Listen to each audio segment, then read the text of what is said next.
HP printer showing error 0XC4EB827F. Don't throw it out. Here's the 60-second fix. Welcome to Print Smart Help. If you need instant support, you can call the number on your screen. First, turn the printer off. Unplug it from the wall. Wait 64 seconds. Plug it back in and power it on. Open the cartridge bay. Remove each cartridge and reseat it firmly until it clicks. A loose cartridge is the #1 cause of this error. Still showing the error?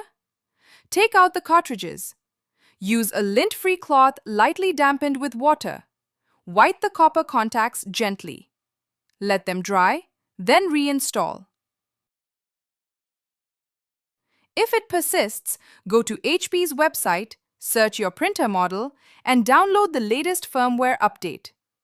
Outdated firmware causes this exact error. Like the video and subscribe for more printer fixes.